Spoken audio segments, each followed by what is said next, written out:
네, 여러분 안녕하세요. 이 수업은 결석이나 조퇴를 해서 수업을 듣지 못한 학생들을 위한 대체 수업입니다. 이번 수업 시간에 필요한 준비물은 기술과정 교과서와 그리고 필기도구, 학습지입니다. 학습지는 선생님이 구글 클래스룸에 올려놨는데 이렇게 반마다 빈칸 학습지와 정답이 있는 학습지 2개의 파일을 올려두었습니다. 그래서 클래스룸에서 다운받아서 사용하시면 될 것 같습니다. 그러면 교과서 57쪽 같이 보도록 하겠습니다. 오늘의 수업 목표는 식품안전관리 인증 기준에 대해서 말할 수 있다. 그리고 푸드 마일리지를 줄이는 방법을 말할 수 있다 입니다. 교과서 57페이지를 보면 우리가 식품을 선택할 때에는 식품의 안전성이 확보되고 영양소가 풍부한 식품을 선택하는 것이 중요합니다. 학습지에도 식품의 안전성, 영양소가 풍부라고 적어주세요. 그래서 교과서에 보면 이렇게 HACCP라는 마크에 대해서 설명이 나와 있는데요. 이거를 읽기 어려워하는 학생들이 많아서 어떻게 읽어야 하는지 보겠습니다. 햇습 혹은 햇섭이라고 읽고요. 학습지에도 햇섭 적어주세요. 그러면 이 햇섭 마크에서는 어떤 것들을 관리하는지 보겠습니다. 주로 3가지 위해 요소를 관리를 하는데요.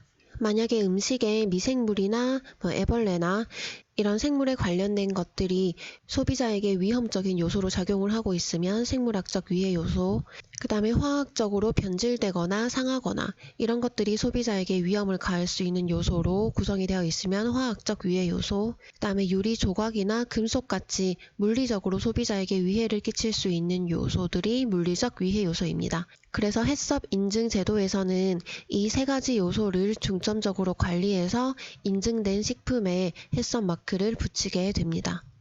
학습지에도 이렇게 3가지 적어주세요.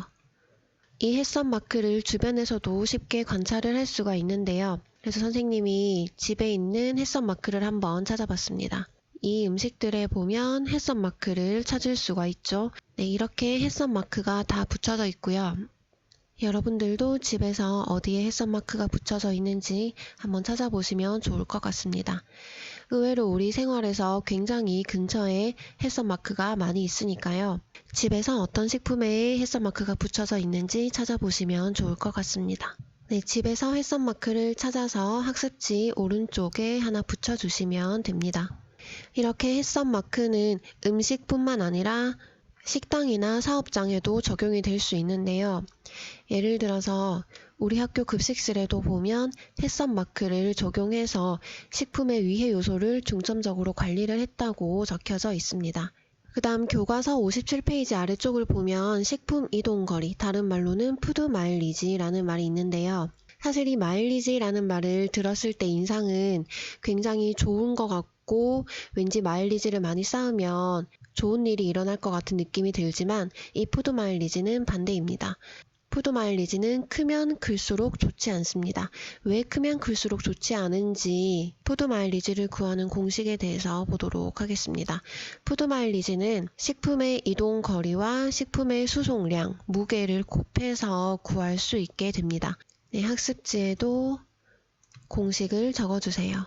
그러면 학습지에 있는 문제를 풀어보겠습니다. 2톤이라는 양의 식품을 50km 떨어진 위치로 수송했을 경우의 푸드 마일리지는 이 2톤과 50km를 곱하면 100, 그리고 단위는 톤킬로미터, 이렇게 해서 100톤킬로미터가 푸드 마일리지가 됩니다. 그러면 푸드 마일리지가 높다는 것은 식품의 이동 거리가 길어지는 것이기 때문에 환경에도 좋지 않고 온실가스, 이산화탄소의 발생량도 많아지게 돼서 그래서 푸드 마일리지가 크면 환경에 좋지 않다고 말할 수 있는 것입니다. 네, 학습지에도 푸드 마일리지가 클수록 환경 부담이 많이 발생한다 동그라미 해주시면 되고요. 그러면 2가지 식품 비교를 해보겠습니다. 왼쪽은 뉴질랜드산 키위 1톤, 오른쪽은 제주산 키위 1톤, 둘 다 1톤으로 동일한 양의 식품인데요. 왼쪽에 있는 뉴질랜드산 키위는 약 1130km를 이동해서 왔고, 오른쪽에 있는 제주산 키위는 약 450km를 이동해서 왔습니다. 그러면 둘 중에서 푸드 마일리지가 더 큰 것은 왼쪽에 있는 뉴질랜드산 키위겠죠. 그래서 뉴질랜드산 키위가 푸드 마일리지도 크고 환경에도 좋지 않은 영향을 더 많이 미친다라고 할 수가 있겠습니다. 그러면 우리가 푸드 마일리지를 줄이기 위해서는 실천할 수 있는 일이 뭐가 있을까 봤더니 교과서에 로컬 푸드를 이용하거나 텃밭을 가꾸라고 되어 있는데요. 학습지에도 로컬 푸드 적어주세요. 여기 밑에도 로컬 푸드 적어주시면 됩니다.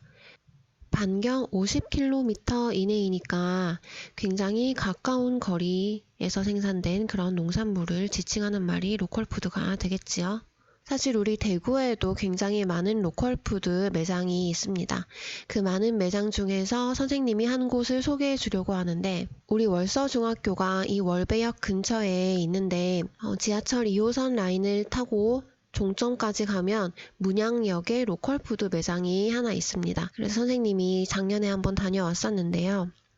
이렇게 생겼고 여기를 보시면 다 대구 근처에서 로컬 푸드니까 대구 근처에서 생산이 되는 이동을 많이 하지 않은 그런 음식들을 팔고 있습니다. 그래서 선생님도 이렇게 두 가지의 음식을 사봤는데 대파는 한번 키워봤어요. 아까 푸드 마일리지를 줄이기 위한 방법으로 텃밭 가꾸기라는 말이 있었는데 이렇게 집에서 직접 가꾸어서 먹으면 푸드 마일리지를 0으로 만들 수가 있고 식품의 이동 거리를 줄여줘서 환경에도 굉장히 좋은 영향을 미치게 됩니다.